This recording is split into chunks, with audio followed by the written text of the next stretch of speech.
Hi everybody, we are on chapter 8, The Deadly Poppy Field. I don't know if any of you remember this part in the movie. I always remember it, but I can't remember if it's the same or different in the story. So this would be such a great book to compare and contrast with the movie if we were in school. So maybe you guys can watch the movie after the book. No spoilers if you've never heard or seen it before, okay? So wait till after the end of the book. But it would be good to compare and contrast. Get that old Venn diagram up there again. Okay, chapter 8. Our little party of travelers awakened next morning refreshed and full of hope, and Dorothy breakfasted like a princess off peaches and plums from the trees beside the river. Behind them was the dark forest they had passed safely through, although they had suffered many discouragements. But before them was a lovely, sunny country that seemed to beckon them on to the Emerald City. To be sure, the broad river now cut them off from this beautiful land, but the raft was nearly done, and after the Tin Woodman had cut a few more logs and fastened them together with wooden pins, they were ready to start. Dorothy sat down in the middle of the raft and held Toto in her arms.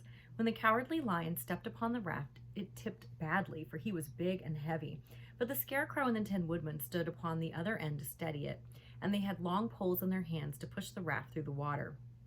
They got along quite well at first, but when they reached the middle of the river, the swift current swept the raft downstream, farther and farther away from the road of yellow brick, and the water grew so deep that the long poles would not touch the bottom.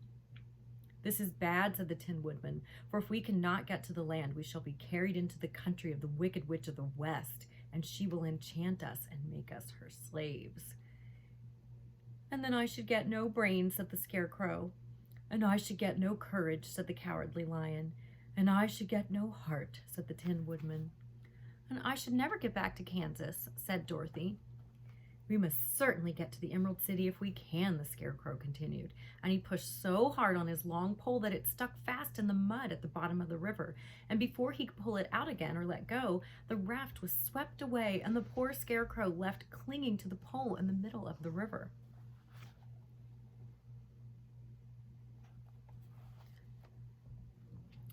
"Goodbye," he called after them, and they were very sorry to leave him.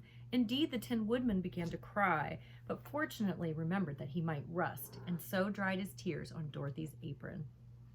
Sophie just climbed into my lap. She loves read aloud time. What can I say? Of course, this was a bad thing for the Scarecrow. "I'm now worse off than when I first met Dorothy," he thought. "Then I was stuck on a pole in a cornfield where I could make believe scare the crows at any rate. But surely there's no use for a scarecrow stuck on a pole in the middle of a river. I'm afraid I shall never have any brains after all."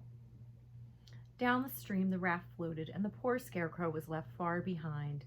Then the Lion said, "Something must be done to save us. I think I can swim to the shore and pull the raft after me if you will only hold fast to the tip of my tail."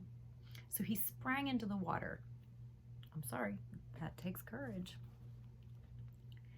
He sprang into the water, and the Tin Woodman caught fast hold of his tail when the Lion began to swim with all his might toward the shore.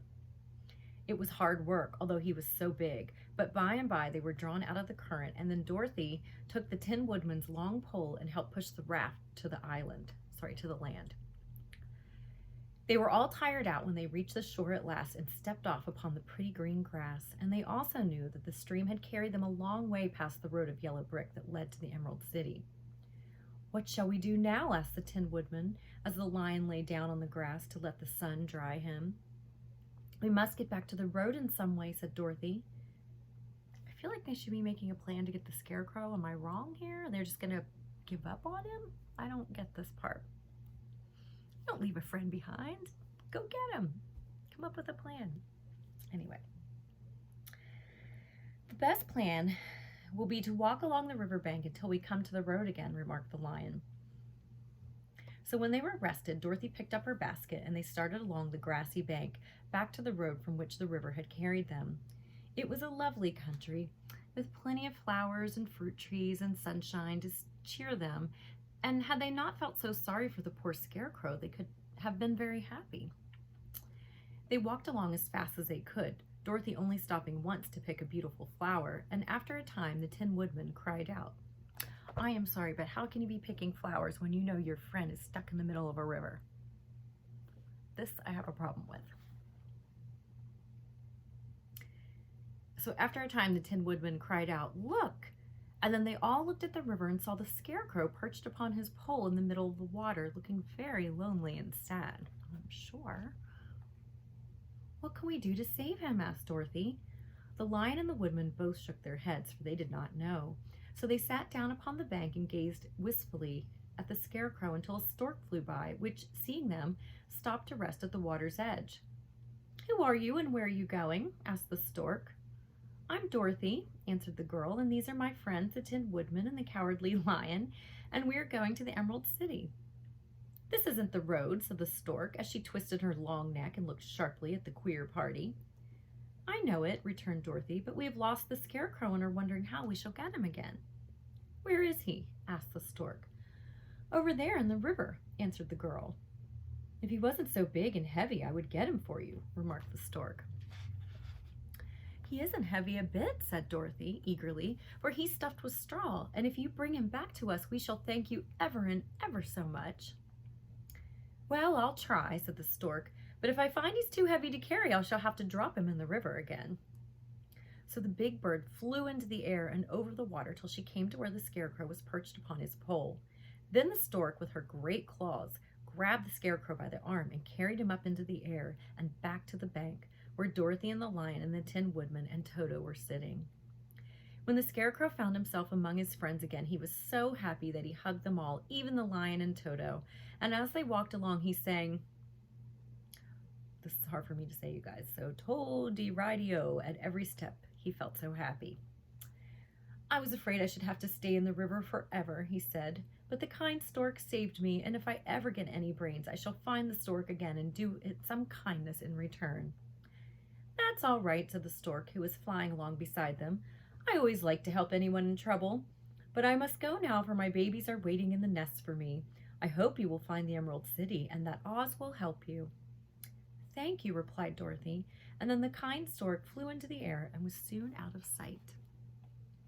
They walked along, listening to the singing of the bright-colored birds and looking at the lovely flowers, which now became so thick that the ground was carpeted with them. There were big yellow and white and blue and purple blossoms, besides great clusters of scarlet poppies, which were so brilliant in color they almost dazzled Dorothy's eyes. "Aren't they beautiful?" the girl asked, as she breathed in the spicy scent of the flowers. "I suppose so," answered the Scarecrow. "When I have brains, I shall probably like them better." "If I only had a heart, I should love them," added the Tin Woodman. "I always did like flowers," said the Lion. "They seem so helpless and frail, but there are none in the forest so bright as these."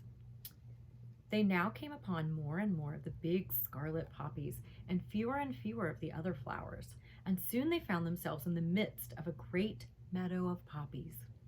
Now it is well known that when there are many of these flowers together, their odor is so powerful that anyone who breathes it falls asleep, and if the sleeper is not carried away from the scent of the flowers, he sleeps on and on forever.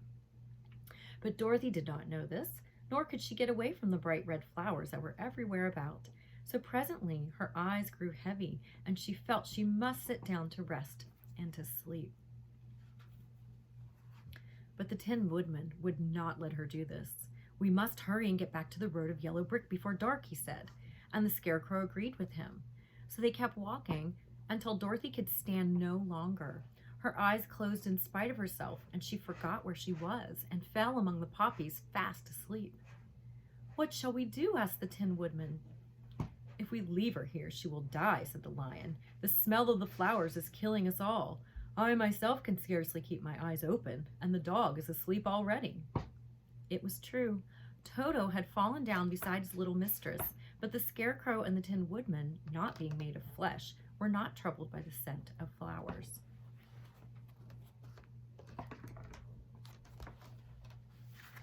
"Run fast," said the Scarecrow to the Lion, "and get out of this deadly flower bed as soon as you can. We will bring the little girl with us, but if you should fall asleep, you are too big to be carried." So the lion aroused himself and bounded forward as fast as he could go. In a moment he was out of sight. "Let us make a chair with our hands and carry her," said the Scarecrow. It rained. So they picked up Toto and put the dog in Dorothy's lap, and then they made a chair with their hands for the seat and their arms for the arms, and carried the sleeping girl between them through the flowers. On and on they walked, and it seemed that the great carpet of deadly flowers that surrounded them would never end. They followed the bend of the river, and at last came upon their friend the lion, lying fast asleep among the poppies. The flowers had been too strong for the huge beast, and he'd given up at last and fallen only a short distance from the end of the poppy bed, where the sweet grass spread in beautiful green fields before them. "We can do nothing for him," said the Tin Woodman sadly, "for he's much too heavy to lift. We must leave him here to sleep on forever, and perhaps he will dream that he has found courage at last." Great, now they're ready to leave another friend behind? Are you kidding me? "I'm sorry," said the Scarecrow. "The lion was a very good comrade for one so cowardly, but let us go on." They carried the sleeping girl to a pretty spot beside the river, far enough from the poppy field to prevent her breathing any more of the poison of the flowers, and here they laid her gently on the soft grass and waited for the fresh breeze to waken her. Well, I am not happy about the end of that chapter or what the friends did. I'm sorry, but I just think they could find a way to get the lion. Tomorrow's chapter is called, it's chapter 9, and it is the Queen of the Field Mice. I definitely don't remember anything like this in the movie, so I'm excited about this chapter. This might be kind of new because I don't remember it at all. All right, guys, I will see you soon. See you next time.